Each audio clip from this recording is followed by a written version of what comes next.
Welcome to the John and Heidi Show podcast. John and Heidi. Here's John and Heidi. Today is a special day, Heidi. Do you know what today is? What is today, John? I thought you'd never ask. It's Friday, January the 25th. Today is National Opposite Day. It's National Irish Coffee Day. Is that what you're drinking over there? I'm drinking water. Oh, I thought you were drinking some Irish coffee. It's National Florida Day, and it's National Big Wig Day. So it's a good day to talk to a bigwig. Maybe one in Florida that's drinking Irish coffee.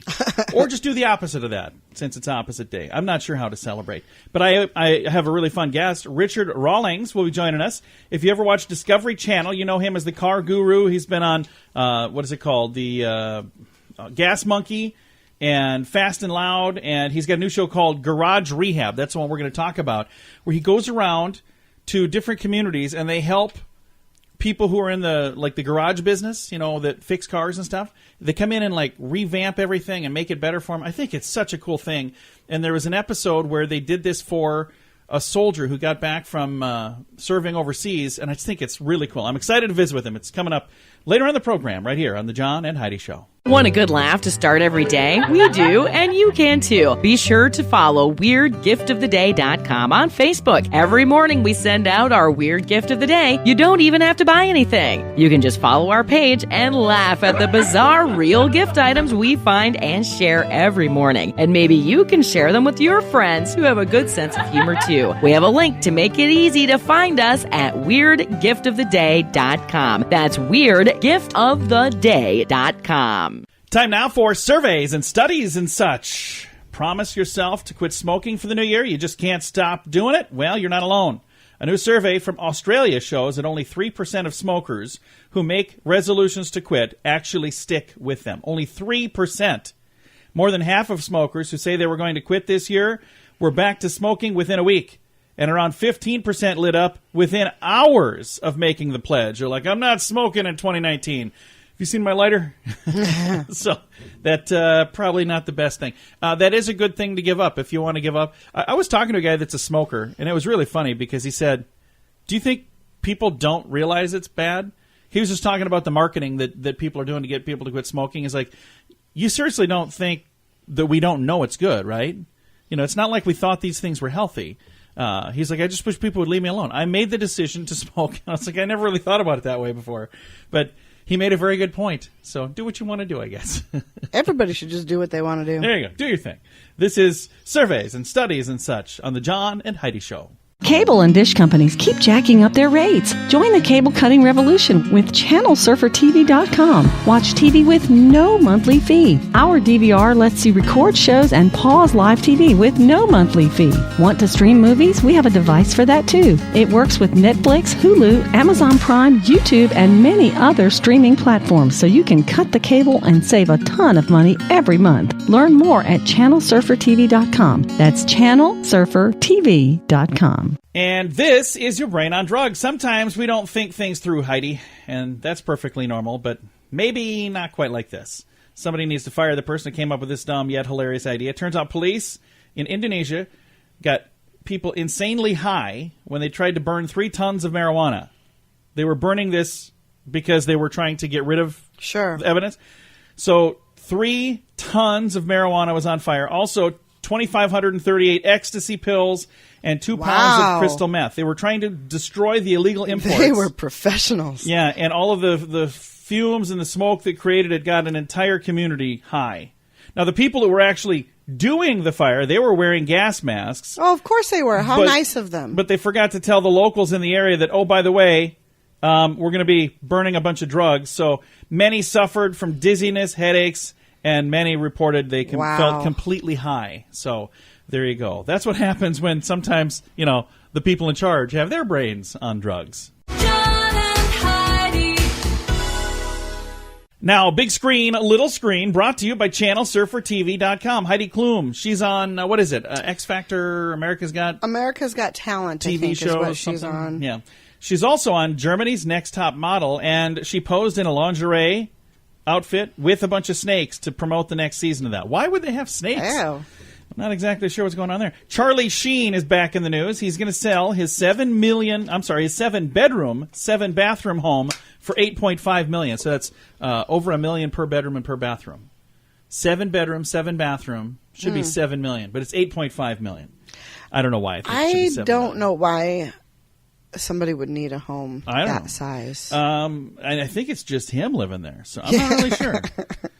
But he's got to have room to roam with that ankle bracelet, doesn't he? Has he still got that on? I don't think he still has that on. He's all good now? He's got to have room for his servants, I guess, that have to clean that monstrous house. So. I don't know. Well, it's for sale in the Beverly Hills area, $8.5 million. This is big screen, little screen on the John and Heidi Show. Every day, approximately 23 U.S. military veterans take their own lives. Big Paws Canine Foundation is helping to decrease that number, providing service and companion dogs to our disabled veterans and first responders injured in the line of duty. Partnering a hero with a specifically trained dog significantly reduces the incidence of suicide, and your support makes all the difference. Find out how you can help our American heroes. Join the pack at BigPawsCanine.com. Now your scoop of the day, brought to you by FunkyMonkeyShirts.com. An ex-pal of Lauren Sanchez says Jeff Bezos would be, quote, stupid to marry her, end quote. Well, it's an ex-pal. Of course, you wouldn't talk that way about a current friend. Well, maybe if she was a good person, they'd still be friends. I just don't know what's going on there. Do you really take advice from somebody who used to be someone's friend? Do you really want to marry somebody who's willing to break up a marriage? No. I think the whole thing is a big bad mess, and I'm going to stay out of it. But I just thought that was kind of a bizarre story that's out right now. Of course, her ex-friend is not going to... It's like asking somebody's ex-husband or wife for some sort of review I don't know. on I would just say it's just common sense. Yeah, I don't know. I don't know what's going on. We're going to stay out of it because none of our business. Jessica Simpson. She is being mocked online now for revealing that her unborn daughter's name is going to be Birdie. So, Birdie Simpson, Jessica Simpson's daughter, has the name Birdie. I think that's kind of a cute name, but I think it's usually, isn't that more of a nickname? It was in, well, yeah, it is. No, that was the girl's name in Hope Floats, remember? Was it? Sandra Bullock's name? But was it her name or was it her nickname? I think it was her name. Okay, well, there you go. But her parents were, Were they hippies? Is that what Yeah, remember they had all those stuffed animals and those stuffed birds and stuff in their house? It's been a long time since I've watched that movie. It's a good movie. It was, from what I remember. But that was her name. I remember that was her name. There you go. Jessica Simpson, her little baby girl that's not born yet, going to be named Birdie, and the internet is freaking out. Here's the thing I got to say. Everybody needs to calm down a bit. Heidi's not really on Twitter. I'm on Twitter, and I have gotten so angry the last few days. I'm scrolling through. I don't go on Twitter. I don't comment on anything because no matter what you say, people are going to freak out. But I was like, what is wrong with this world where it doesn't matter what somebody posts. It can be the most positive thing ever, and they'll be attacked by angry Twitterers. So, I don't know. I just don't get it. But if everybody wants to freak out because she wants to name her daughter something, get a life, man. It's none of your dang business. Just leave her alone. And a watchdog group claims that Brad Pitt's charity housing project in New Orleans is, quote, barely functioning, end quote. Okay. But it's functioning, right? And at least he's trying. This is the glass half full. Look at that. What they're saying is it's working. It's not working well. So I'm not exactly sure what's going on there. A woman in China has a rare hearing disorder. She can no longer hear men's voices. The woman was initially suffering from ringing in her ears, and then she was, sick, and she would wake up the next morning, and she couldn't hear her boyfriend speaking. Her doctor diagnosed the woman with a reverse slope hearing loss. She can no longer hear low frequencies, which include the average male voice. The doctor believes the condition was brought on by stress and thinks it may only be temporary. I bet my beautiful bride over here wishes she could suffer from that. She's my wife, by the way. But sadly, I would still know exactly what you were saying because I just know you so well. She's quite sick of me right now. She unfriended me on Facebook either. So I don't know if we mentioned that here. When is that going to come to an end, by the way? It's not. You're not coming back. Sure it is. And one last story here. Having a beer or cocktail or a glass of wine after a long, stressful day at work releases feel-good chemicals in your brain, like endorphins and dopamine. Yes, it does. As well as nonaprophine, and neurotransmitter that aids in arousal. But if you imbibe responsibility, what does that mean? I have no idea. You know that already. It says, what's surprising is you can punch up an entire experience by sipping in the shower. So what this story is basically saying is a shower beer is a great way to improve productivity and creativity. They're saying showers are a great way to release dopamines. And then if you add a drink while you're in there, you can assist your creative juices due to a relaxed mindset. Are you serious? I know a lot of people that do shower I beers. don't think that's necessary. It's a thing. What you doing? Hey, you grab me another beer? This shower's taking way longer than I thought it was going to. Got to scrub my back yet, and I might need 2 beers. This is just what a weird story. I have a link in the show notes at johnandheidishow.com. At FunkyMonkeyShirts.com, we want to remind you it's never too early to start thinking about Valentine's Day. And what says I love you better than awesome matching fun t-shirts? Get something for your sweetie and for you. We have several his and hers t-shirt designs to choose from at FunkyMonkeyShirts.com. Let the world know how much you love one another. And wear your heart on your sleeve. Well, at least on your shirt. With a little help from FunkyMonkeyShirts.com. That's FunkyMonkeyShirts.com. Thank you so much for listening to the John and Heidi Show. We have Discovery Channel's car guru, Richard Rawlings, joining us. He's from Gas Monkey Garage, Fast and Loud, and they've got a program called Garage Rehab that we're going to talk quite a bit about today. Let's first of all say hello to Richard Rawlings. How you doing, sir? Hey, I'm doing great. You guys have got such a cool show, Garage Rehab. I love what you're doing, going around helping people. And one of my favorite things, you're going to be working with a veteran-run garage, and you're going to be helping people that are transitioning from military service back into working stateside. I think that's a really cool thing. You know, it came across our desk, and we thought it was a pretty neat business idea in itself. Two veterans decided to start this garage in their part-time. And, so they're working full-time and then trying to train veterans with new skills as they come back stateside. And I just thought it was an amazing idea. We got in there and helped them, kind of refine the business and redid it and got them a little more equipment, et cetera, and so forth. And I think now that it is poised to be something that could be taken to many cities across America. I think that's an awesome idea. Absolutely love that. Let's talk about how you got started in this business. Before the television cameras came around, you were working in a garage. Where and what kind of experience was that? Oh, no, before the cameras came around, I had kind of three pieces of life. I was a police officer and firefighter before I was old enough to drink. And then I got into printing, advertising, and marketing, and sold that company, and then started Gas Monkey Garage with a couple of dollars I had left. That is awesome. And how did it become with Gas Monkey Garage? How did the television cameras show up, and all the things that have happened that I think are really cool, and you do an amazing job? But how did that all come together? That's something that I chased. I chased it for quite a while.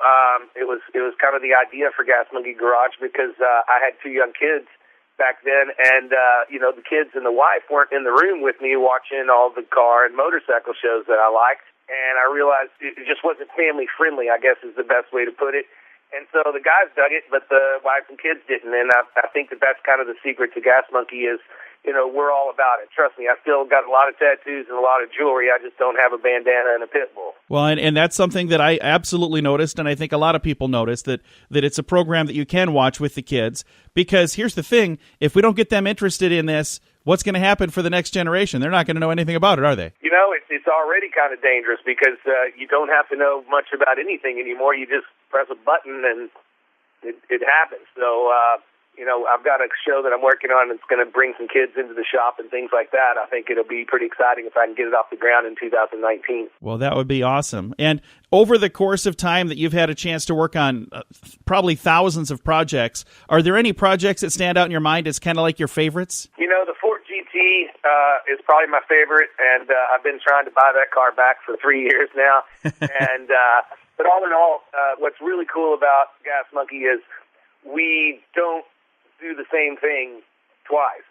Every single time we do something, it's different. And so we're not like Camaro guys or Mustang guys. We're building something new every day, and that makes it challenging and also fun. It's got to be a little more difficult, too, because the guys that build basically the same car over and over, it's not going to be nearly as challenging as when you're pulling things in going, now, how are we going to make this work? Yeah, it is. It's quite a bit of challenge, and I think I've got one of the best teams in the world right now, and they never turn anything down.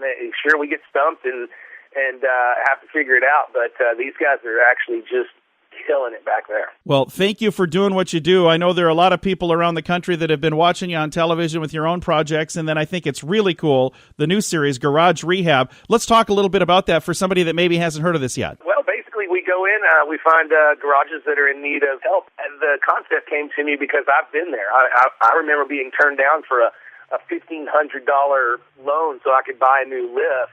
You know, so I know what it feels like to be in business and not have cash coming in and be in disarray. And, you know, so I started looking around. I went, you know what? I've been lucky enough and God blessed me enough to be successful. And I think that I also learned all the way through.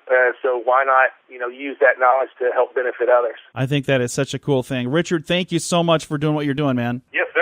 Again, Richard Rawlings, Discovery Channel's car guru, and they're back with a new season of Garage Rehab. It's on Discovery Channel. We're going to throw all the information in the show notes to make it easy to find at johnandheidishow.com. Cable and dish companies keep jacking up their rates. Join the cable cutting revolution with ChannelSurferTV.com. Watch TV with no monthly fee. Our DVR lets you record shows and pause live TV with no monthly fee. Want to stream movies? We have a device for that too. It works with Netflix, Hulu, Amazon Prime, YouTube, and many other streaming platforms, so you can cut the cable and save a ton of money every month. Learn more at ChannelSurferTV.com. That's ChannelSurferTV.com. Fun fact for you, Heidi. What's that, John? Sales of chicken noodle soup are best in what month?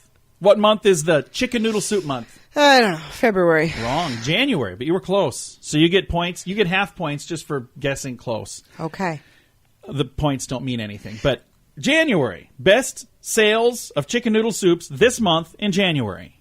Okay. There you Cold, go. miserable, nasty weather. I'm kind of in the mood for some chicken noodle soup right about now. Thanks for listening to the John and Heidi Show. At FunkyMonkeyShirts.com, we want to remind you it's never too early to start thinking about Valentine's Day and what says I love you better than awesome matching fun t-shirts. Get something for your sweetie and for you. We have several his and hers t-shirt designs to choose from at FunkyMonkeyShirts.com. Let the world know how much you love one another and wear your heart on your sleeve. Well, at least on your shirt. With a little help from FunkyMonkeyShirts.com. That's FunkyMonkeyShirts.com. Fear this. It's time for fun with phobias. Acoustophobia. Acousticophobia, I think is how you say it. Acousticophobia. Acousticophobia. What do you think that is? A fear of? What? Music. No, fear of noise. Oh. All noise. A fear of noise. Acousticophobia. Today's fun with phobias. Thanks for listening to the John and Heidi Show on a Friday. Want a good laugh to start every day? We do, and you can too. Be sure to follow WeirdGiftOfTheDay.com on Facebook. Every morning we send out our Weird Gift of the Day. You don't even have to buy anything. You can just follow our page and laugh at the bizarre real gift items we find and share every morning. And maybe you can share them with your friends who have a good sense of humor too. We have a link to make it easy to find us at WeirdGiftOfTheDay.com. That's WeirdGiftOfTheDay.com. Time now for Weird News, brought to you by WeirdGiftOfTheDay.com. The gift today is actually kind of fun. It's called Weird War I, and it's a book with a bunch of intriguing items and fascinating feats from the First World War. I love That's the cover. not a weird gift. That's a nice But gift. there's a lot of weird stuff in there, and I think it's just really kind of fun. So, again, that's from WeirdGiftOfTheDay.com. Our weird news today, according to police, January the 13th, a man nearly lost his finger in a dispute in Cincinnati over shoveling a sidewalk. A guy was out shoveling a driveway. He was approached by two other people who were also shoveling snow. The suspect accused the victim of taking their job. Police say one of the suspects sucker punched the victim and then hit him in the head with a shovel. The victim put his hand up in self-defense and was struck in the hand, and they say his finger was nearly severed. Police say they were last seen leaving the area in a Toyota Camry. Police thoroughly described both suspects' appearance, and they're now asking anyone with info to reach out to the Cincinnati Police Department. I've got a link in our show notes with all the details. Well, that on escalated quickly. Yeah, they just wanted to shovel the sidewalk, Heidi. That's all. What a weird story. Thanks for listening to our weird news of the day. John and Heidi. Now your moment of duh, brought to you by FunkyMonkeyShirts.com. One more person using the 911 system the wrong way. Police report an Ohio teen called 911 to accuse her father that took her cell phone away of stealing her phone. Oh, my gosh. She's 16. Nice try. She dialed 911, apparently on a different phone. She called 911 and says, my father took property, which is an $800 phone that does not belong to him. Police were dispatched to the family's residence. Girl reportedly told the police, "I just want him to return my phone and I could leave and go to my grandmother's." When police arrived at the home, the teenager, I can't believe they put her name in here because she's underage. Malika, I think is just what they're putting for the first name, explained that her father confiscated her phone and she thought that was an act worthy of law enforcement intervention. The father, who's 37, explained to the police he sees the phone as punishment. Officers advised the juvenile that possession of the device is a privilege and not a property. That's exactly right. Not And a he property rights probably issue. pays for the stupid thing anyway. Police departed the property after concluding that there was no active argument or issue in the home that was requiring police. Good Lord. Yeah. A lot of people using that system for their own stuff. And I'm sad that you lost your phone, kiddo, but behave and you probably won't lose your phone. So, got a feeling she won't be getting it back anytime soon. But that is definitely today's moment of duh. Every day, approximately 23 U.S. military veterans take their own lives. Big Paws Canine Foundation is helping to decrease that number, providing service and companion dogs to our disabled veterans and first responders injured in the line of duty. Partnering a hero with a specifically trained dog significantly reduces the incidence of suicide, and your support makes all the difference. Find out how you can help our American heroes. Join the pack at BigPawsCanine.com. Time now for the dad joke of the day. Heidi, are you ready for this? I'm always ready for All right. this. How does a dog stop a movie? It pushes pause. It hits pause. P-A-W-S, pause. These are getting bad. I think that the A game is gone. Now we're down to these. Pretty sure we're going to find a new feature to start next week. I'm working on that now. Actively seeking new ideas. Dad joke of the day right here on the John and Heidi Show. John and Heidi. This portion of the John and Heidi Show is brought to you by the John and Heidi Show. That sounds kind of funny, but it's true. Go to your local radio station and ask them to start carrying the John and Heidi Show. Here's the best part. They can carry the show for free. They play a couple commercials, but it doesn't cost them anything every month. So if you know a radio station that could use a little bit of help, send them our way. Send them to johnandheidishow.com. Again, johnandheidishow.com. We would love to do a radio program in your community. Then you could listen to the podcast and listen to us on the radio. John and Heidi. We always like to wrap things up around here with good news, and I think this is good news. Comes your way courtesy of weirdgiftoftheday.com, and I really love to wrap things up with good news because it always kind of leaves on a positive note, right, Heidi? Yes. And I think that's an important thing to do because sometimes the things that we talk about here can be kind of silly, but here's one. 7 years after undergoing an experimental MS treatment, a woman is still experiencing no symptoms. How cool is that? How many years? 9 years living with multiple sclerosis, this Alaskan mother is no longer experiencing any symptoms after the debilitating disease thanks to an experimental treatment. She was diagnosed when she was 27. Even though she was placed on a whole bunch of different medications, she spent endless hours in the hospital undergoing different treatments. She finally decided, hey, you know what, I'm going to try this experimental treatment, and that was 7 years ago. 7 years ago, she tried this experimental treatment. She was one of 55 patients who received the treatment after her condition continued to deteriorate. Days after being released from the hospital, she said she noticed immediate improvement. Now, 7 years later, she's still doing great. She no longer experiences any symptoms of MS. Wow. She even scored a 0 on the MS disability status scale, which physicians use to rank the severity of the disease's symptoms. So this is a huge deal, man. Why is this just experimental then? If this has worked for 9 years, 7 years, 7 years. She had the disease for why 9 years. is it not implemented? Well, they're working on it. There are things you have to do. You can't just say, well, it worked for her, so now everybody's going to be fine. So they're experimenting with other people. There are 55 people in this study, and she's had the very best results, but it's been working for a lot of people. I've got a link in the show notes to our good news at johnandheidishow.com if you want to read all about it. But how cool is that? That's very cool. I would love to see. It's really frustrating to me that it's taking this long because if think of how many other people out there are suffering. I know. And can't get this kind of assistance because there's all this red tape. It's experimental. Well, but you also don't want to fast-track things too fast and then have it something that, oh, wow, I wish we'd have known that. So it's important to do it the right way, and I think they're doing it the right way. But it's just really, really good news in the world of people who are suffering with MS. And I've got a link to that in the show notes at johnandheidishow.com. It's my phone. I just told her to turn her ringer off. And then my phone's ringing. Time to say goodbye, Heidi. Goodbye, Heidi. Bye, everybody. I'm a big old hypocrite. I got to go now. Talk to you later. Thanks for listening to the John and Heidi Show.